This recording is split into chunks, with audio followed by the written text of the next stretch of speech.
Hello, everybody, and thank you for joining me today. It's Alan Barry Labacan with the Rocks and Stocks News Show. We've got one of our friends of the show in Sokoman to give us an update. It's been a while since I last talked to Tim, but they have a very exciting project. I'm a big fan of orogenic gold systems and high grade gold, and they've got one of those. They're not easy to figure out. But one thing that's really exciting about them is when you go deeper into the system. And that's what happened at Red Lake for Goldcorp and was a company maker for them. So I'm really encouraged to hear that Sokoman is going after the depth potential. And I'm happy to have Tim to talk about that. Tim, how you doing? I'm doing great, Alan, and it's always a pleasure to be here on your show. I'm a big fan. Thank you very much. Always nice to hear that, Tim. Well, I don't think there's many in my peers that do things the way I do. 32 years in exploration, I think gives me an advantage over a lot of my peers.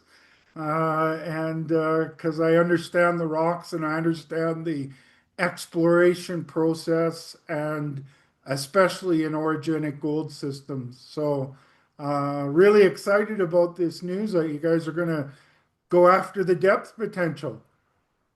Yeah, you know what? It's been a lot of fun, and we've been pretty successful over the past few years, 5 years, I guess, or so, finding low-hanging fruit in several locations that everybody else who were here before us missed or just didn't fully define for whatever reason. Maybe the drill spacing was too wide or whatever. But we've been pretty successful, and the other key thing, of course, about that, Alan, is that the all the zones have high grade in them. It's not like there's just one little tiny jewelry box, as they call them in the mining industry, where you can go in and muck out, 5,000 tons of, nice juicy stuff to bump your grade up. That's everywhere on Moosehead. It's ubiquitous. It's an amazing property. I've never worked on one quite so, I guess, endowed with these high grade zones. And yeah, I mean, even with our last press release, we were extending the western trend beyond where it was previously known, and as well where we propose to do our bulk samples, which are currently on hold, and for very good reasons as well. And we've gone through that. I think there's more bang for our buck right now uh, taking this project to depths. And I know a lot of shareholders will agree with me. I get a lot of emails, of course, because I put my email address on the press releases. So of course I'm going to get email and calls. And everyone that I've talked to in the past few days have basically said, good on you.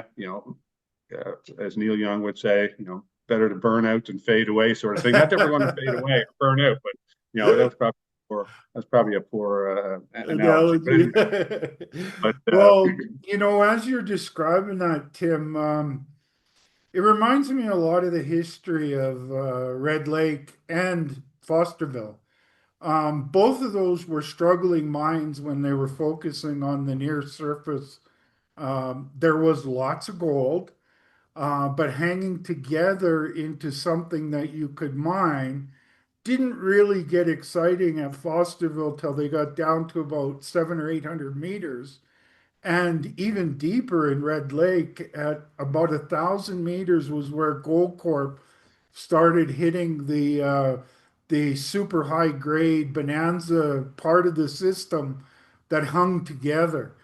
And so that's kind of, you're kind of in that history of the 20-year history of mining at Fosterville and Red Lake, where it was a struggle. That's sort of where you've done all your drilling. But now you're going after the depth potential, which really gets me excited. well, as you've often pointed out, Alan, very correctly so, orogenic gold deposits are known for their depth. I mean, these aren't just shallow, like an alluvial deposit or anything like these. These things occur on major crustal breaks. We know that the Valentine Lake Shear Zone is a major crustal break because it runs the entire length of Newfoundland, plus how far out into the Atlantic, who knows, and how far into the Gulf of St. Lawrence, who knows. So, we have the scale, right? And I do believe that uh, what we've done to date has just scratched the surface. And whether it be just small programs, because I know in the early years we had just a couple $1 million here or there, sort of thing. And when you're drilling fairly tightly, I mean, it doesn't take long to chew up your budget. So Right. basically, we are at a point where I think we can still extend known zones. In fact, the 15,000-meter program that's now on the books, that we would like to obviously run with.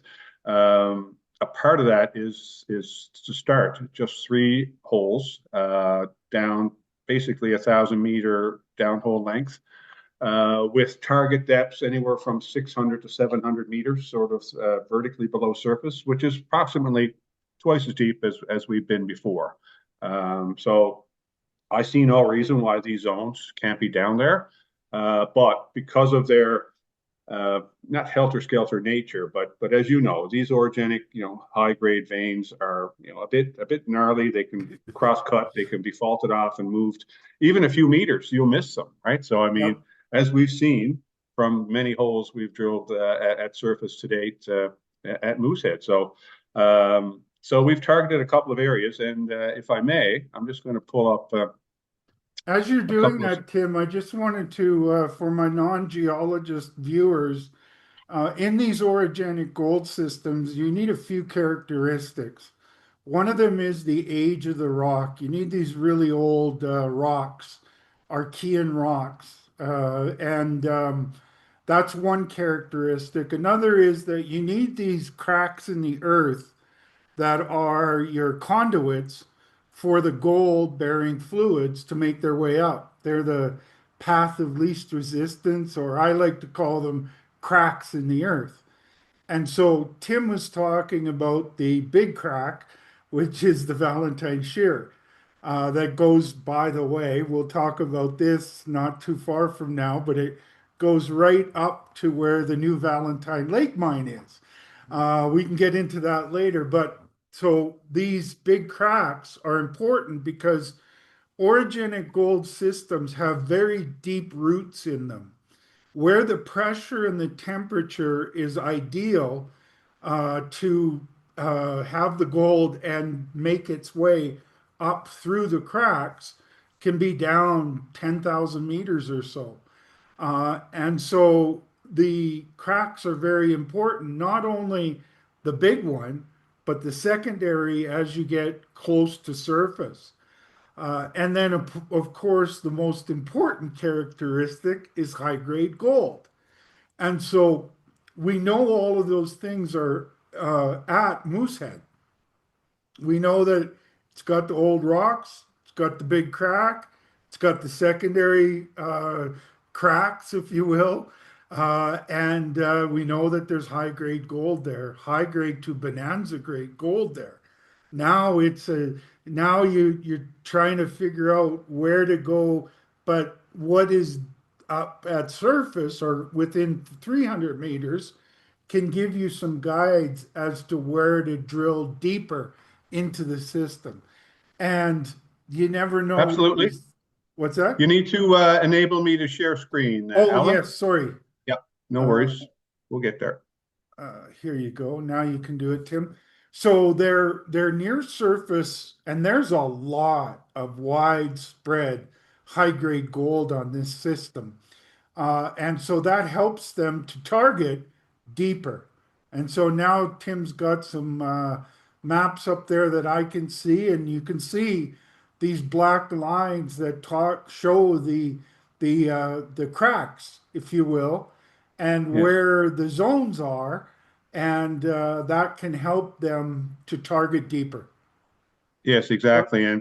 And basically, this is exactly what you just said, Alan. I mean, here is the main key plumbing feature, the Valentine Lake Shear Zone, and this is where we believe it crosses our property. It could be a few hundred meters either side, but based on structural relationships we've seen in the core, and of course Dr. Collar's input as well, This is our best sort of guess placement as to where, because there's no outcrop here, Alan. That's the other killer we have, right? To Right. deal with that Moosehead is the lack of exposure. We don't have any exposure, so we're dealing with float, and I'll bring up the float thing in a second But you again. But actually have some features there at the surface that suggest your hatched lines are in the right place. yeah, well, if you look closely, you can see there's a stream drainage coming down right That's along this exactly margin what here. I'm looking at. And that's a topographic feature you can see in the field, right? So you do see evidence of geology at work here, Yeah. but it's still covered in trees and bush and stuff like that. So, and this is our best guess as to the And by the thickness of way, it. folks, sometimes these cracks at this at depth give you some evidence of what is happening when you look at what's happening on the surface. It's kind of like, think about it. If you got a crack in the system deeper, it can certainly show some of it, what it looks like at surface. And there are some features there lining up that suggest those hatched lines are in the right place. Absolutely. And another point I'd like to make, and something you mentioned earlier as well, Alan, was that sometimes you don't need to be in the main shear zone itself. Yeah, That's generally not where you would find. In fact, the Abitibi is an excellent example. The Destra Porcupine Fault. Yes, there are gold showings, prospects, some small mines in the actual Destra Porcupine Fault system. Most of them are on secondary splays like we have here, right? right. These things, the eastern trend, the western trend through here. So Well, so actually, even if be you look, mindful that you don't necessarily want to be right in the main structure. Cast your eyes, a little further afield, either side. actually, folks, that is something that is in every orogenic gold system. It's the secondary structures that are related to the deep one, the crustal structure, that are important. I look right now, I'm looking at 552 zone, and you see a secondary structure ju almost exactly at a feature there that looks like one side of the Valentine shear. Well, just look at that. You're right, and I think you're talking about this little sort of teardrop sort of shape to it. It's almost like it's been modified by a structure. And look, here's the structure here. So, um, Exactly. And then and you've this got is a one of the secondary areas. structure right Yeah, just to the south of the 552 zone. and lo and behold, I did mention float a few minutes ago. See, initially this project kind of appeared after the government released I think it was a 1987 lake sediment geochemistry survey that they did over, a large chunk of central Newfoundland. And these ponds here, North Pond and South Pond, lit up like Christmas trees in arsenic, antimony, gold. That's the usual suspect sort of thing, right? Yeah, And sure enough, Miranda sent in their prospectors and found a boulder cluster here along the west side of North Pond, a boulder cluster up here in the top end of South Pond. And guess what? We know there's gold there. So we've basically sourced those two early boulder trains at South Pond and North Pond, which we believe is the Eastern Trend Shear Zone. Um, there is another float over here, and it was just a single float that Miranda found at the same time in the late 80s. But this has never been sourced. And we know ice didn't come this way, right? Ice right. direction in this part of the world is this way. Ah, So somewhere down here or wherever, potentially is the source for this 10-gram float sample. okay. Is it part of the 552 zone? Perhaps. Is 552 drilled out? No. It's like every zone on the property, Alan. They're all open for expansion. So, but like I said, I think we've right now come to a point in the project's development where we got to see what's down deep here. I mean, we've Yeah. got to reinvigorate this market, and I think if we hit what we've been used to hitting in any of the zones that we've known at surface or closer to surface in the top 300 meters, that's a game changer for us. So what you see here are three Oh, holes and that by the that way, before you get into that, Tim, folks, another interesting part of an orogenic gold system is that the as you go deeper, they can pinch and swell, okay? The veins that are where the gold is. And they can create what's called a dilation zone. And basically what that means, folks, is that the rocks open up and the gold bearing fluids can then pool up and make significant deposits. All right. And so, you could catch a dilation zone with your drilling as well, and that could be just loaded up with gold. Yeah. So what you see here are the initial three deep holes that we proposed. Dr. Colleran and Ryan Newman, our exploration manager, put on their thinking caps, and they've had them on for a while because we keep adding new information to the story. So you've got to digest all that, and it keeps updating and keeps updating and keeps updating. But now we're ready. We're ready to go. So the first hole we will drill is hole 673. Which basically will drill from east to west to undercut. And I'm going to go to see the AB dash line across there, the white line. We'll go look at a cross section through this now Okay. and basically see where this thing, because you're saying, because to the untrained eye, you look at that and saying, well, that's nowhere near the eastern trend. But that's because we're looking down on it. And basically the eastern trend dips into the page that Towards way. 673 It dips towards, yes, 673. collar. Yes, exactly. Got And it. then the second hole will be drilling. So we're going to scissor it because you never know, right? I mean, we've already seen the 463 zone and what's that, how that sits in here. And you'll see all this in the next section.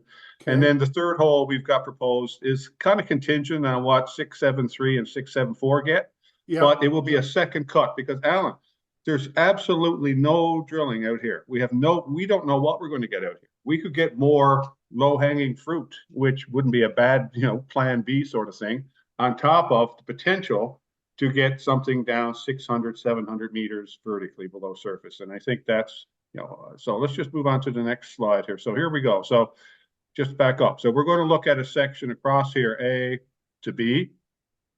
So now we're looking into the earth in a big slice. So the Valentine Lake Shear Zone is marked Folks, by you can these. think of this like cutting a cake in half and you're looking at Yeah, it from the side view.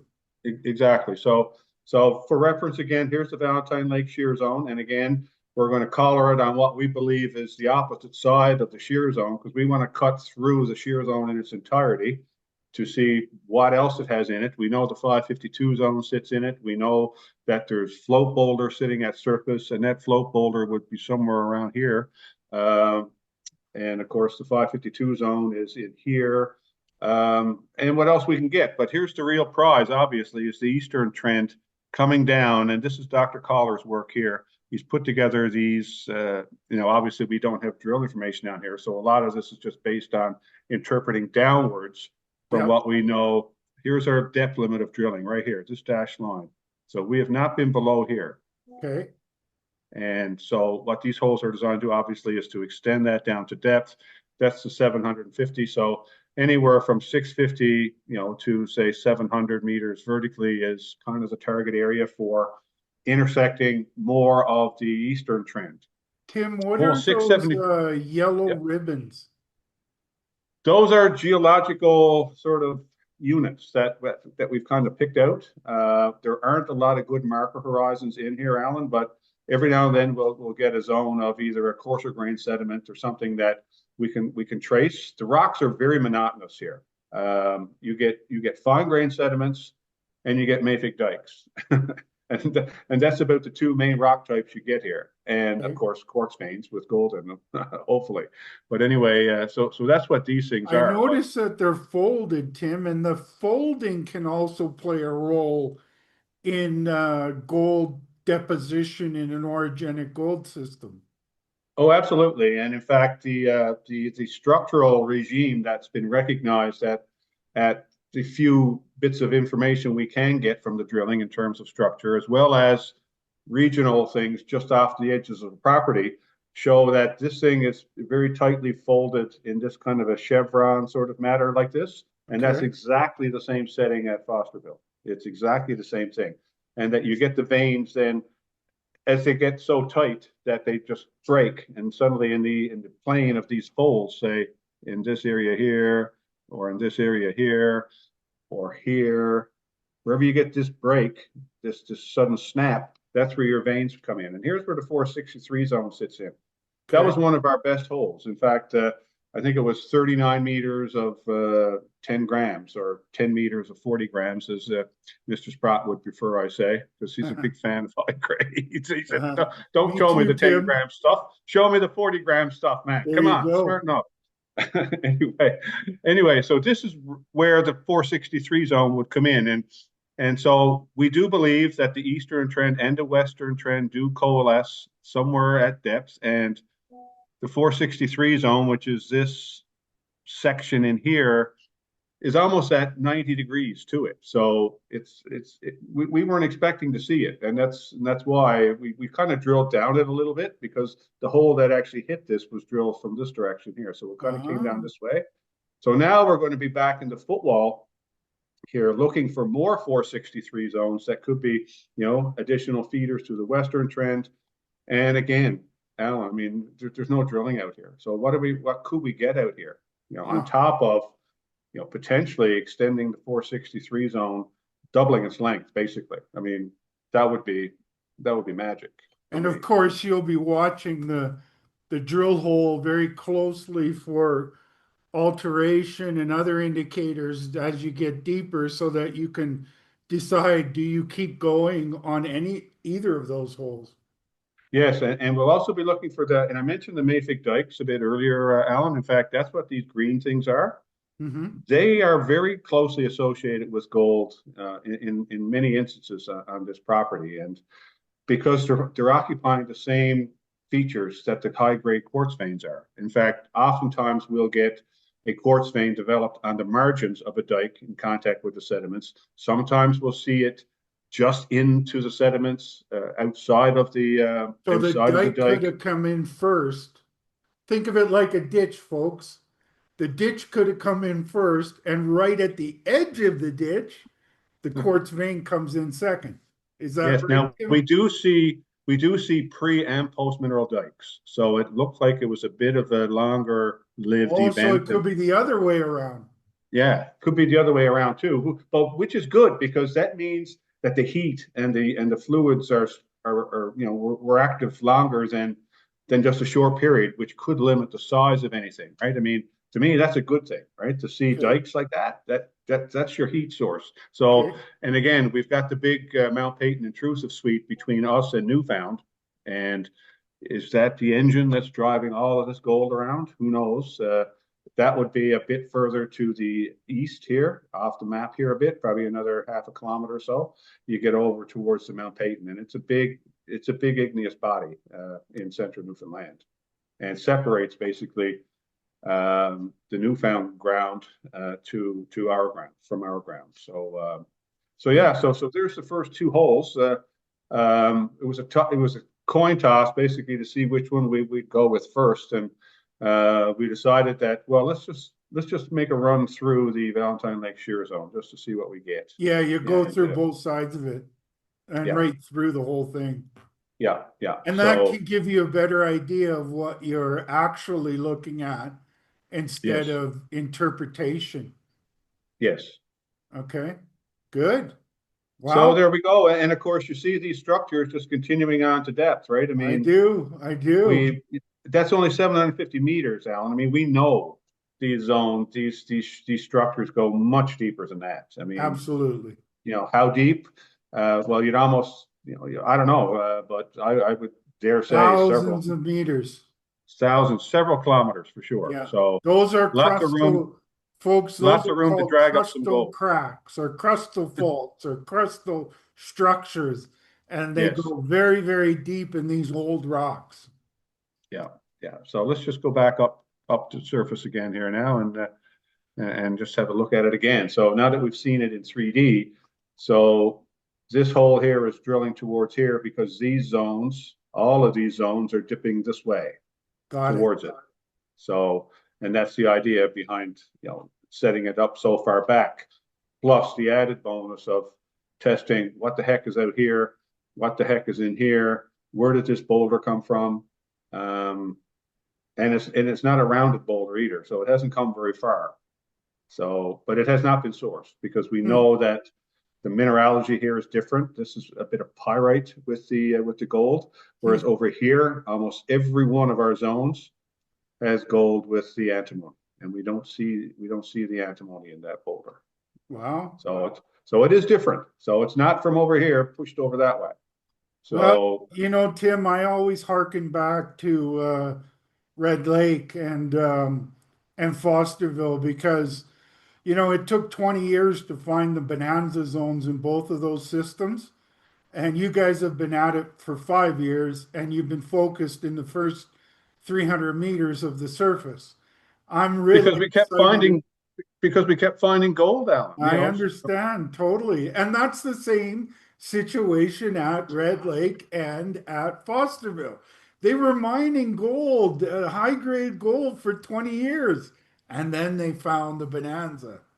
if I had a $50 million treasury 6 months into the start of drilling here at Moosehead, we'd probably already be down that deep. But when you've got $1 million budget and a $2 million budget, you got to do the best you can. Yep, And deep holes are risky. And back then, we didn't have the knowledge that we have right now. So exactly. this is Exactly. now the appropriate time to be doing this. So you've set the stage with your past drilling, and now you're projecting what that looks like at depth, and now Yeah, you're going to get some windows into the depth potential. yeah. Here we go. I mean, this is potentially the bonanza target area down here. Maybe a bit deeper than that, but like I said, And that's got to be like 200 meters deeper than the 463 zone, following the same yeah, almost structure. 250. Yeah. 250. Wow. I'm stoked, Tim. I'm gonna have to buy some stock. Consult your financial advisor before buying any Oh, securities. and do my homework too. Yes, do your homework. Yeah. But uh, Well, but no, I'm really excited about this. So yeah, in a couple of weeks, so maybe 3 weeks, we should be because we're very, like I told you in the pre-recorded part here. I mean, we've had a very good relationship with our drilling contractor, who's been with us since day one. Springdale Forest. The drillers know the rocks, and that's important because absolutely. they're not going to grind through stuff. And we told them, I said, look, the first evidence we see of ground core, you're gone, because chances are, if they're grinding it, it's structurally compromised rock, and that's what we want to see. So don't grind our ore zone away, or our mineralization. Forward-looking thought there. Sorry about No that. worries. Using the word ore, but anyway, at someday. I But hope anyway, it's a good Freudian slip there, Tim. a good a We good we've kind Freudian of slip. zoomed into Yes. your particular property, but folks, if you follow that Valentine shear zone farther to the north, is one of Canada's new great gold mines, the Valentine Lake Oh, deposit. actually, Alan, no, sorry, I got to correct you there, my buddy. That is to the south. It's south of Oh, us. sorry. I get my Yeah, yeah, directions mixed up, Tim. But yeah. No problem. that Well, I is, should I should have a big regional map here just for that purpose. But yeah, I know Valentine is southwest of us, along the trend there. and But folks, the Valentine Lake deposit is associated with the Valentine Lake shear zone. And this is one of Canada's new great gold mines, the first one in Newfoundland. Well, great big ones, 5 million ounces. yes, yes. And Equinox, another of my picks, is just starting to pour gold on that. So we know that this shear zone is very important for very large gold systems in Newfoundland. You could all argue that it's more important than what's happening not far away at Newfound Gold. I think that's going to prove to be a very important one, like Abitibi 2.0 kind of stuff. But, looking where that there's a 5+ million ounce deposit just to the south, along associated with this Valentine Lake shear zone, is very important project. Well, it's interesting. Newfoundland was never really a destination of choice for gold only deposits, Alan. And prior to 1980, there were probably only a couple dozen, standalone gold occurrences in Newfoundland. Most of our historical gold was produced from, the old base metal mines, like Buckens was always our biggest gold producer. Buckens itself produced 750,000 ounces of gold and 65 million ounces of silver. Not bad for a base metal mine, um, right? So, Right? and since then, I think now there are over 600 known gold occurrences in Newfoundland. So, yeah, we are where Timmins was in 1910, I always say. Right? I I like did a saying that. report not, well, a couple years ago where I thought, I said, is Newfoundland the next Abitibi or Abitibi 2.0?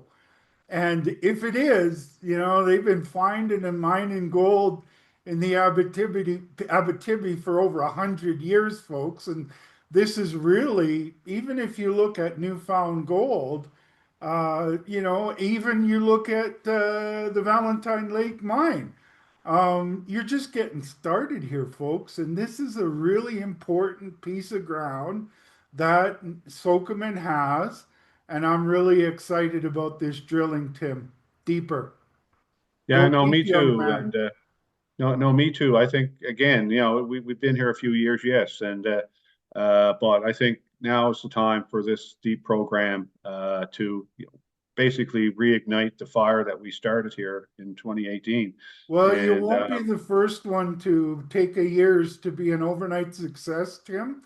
And in fact, Newmont did a study a number of years ago, and they analyzed how many companies were on a project before the mine was found. And they studied all the mines of the world. It is the seventh company that found the mine. And so you got to keep that in mind, folks. These things can sometimes take a long time to be an overnight success. But I will stress again that Sokoman's Moosehead project has all of the check boxes checked of what you need to make an important orogenic gold discovery. So I'm a little excited, Tim. well, you mentioned Equinox pouring their first gold bar. In fact, I think the news just came out, was it yesterday or today, on that? The first gold was found there in 1986. And I know that for personal reasons. But yeah, that was 39 You years actually ago. did some work down there, didn't you, Tim? Well, the first gold sample was ones I dragged out of the woods. So anyway, um, Wow. very Back pleased when to be, you were young and handsome. yes, and very young, obviously, 36 years ago. That's more than half my life. But There you go. your point about it takes a long time.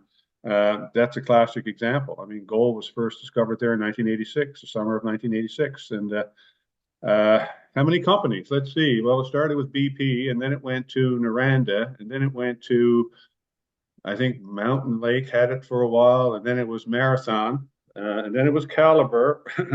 Well, six. I And think now it's it's six. It might be Equinox. seven. I might have missed one. Oh, Richmond. I think Richmond had a little hand in there for a little while too. So that lucky seven, I tell you, go to Vegas and plank everything down on that roulette wheel, number Well, seven. how many have been on this project before, Tim? Let's see. Well, it started with Royal Oak Mines, and then it went to, well, Noranda, and then Royal Oak Mines, and then Tech and Sudbury Contact, and I think we're the fifth one. What about So, the royalty company? They were in there too, weren't they? well, let's see. Those are the ones that found it, basically. Altius. Altius, Yeah. Altius, a precursor of Altius, basically found found the first boulders. No, not sorry, it was Noranda, but the first drilling was real drilling was done by Altius in the in the late 90s. So you're So either the sixth or the lucky six. more than a couple anyway. Well, good, Tim. Thanks for the update. And keep this map up there. I think it's the important point to make, folks. There's a lot of juicy information there. Tim, did you have a closing comment? Well, like I said, I'm a big believer in this project, Alan, and I do believe that we will meet with success. Just to what degree remains to be seen, but I'm pretty confident that we're going to be sending some bags of material to the lab for assay, no question. Awesome. Well, there you go, folks. Do your homework, speak with your financial advisor. I'm very excited about this project too. I love orogenic gold systems because they're known for extremely high grade gold. And if you find a special one, it can be magical. And I think they might have a special one here. And I'm really excited about them getting deeper. But as always, do that homework, speak with the financial advisors. Have a great day, and we'll talk to you soon.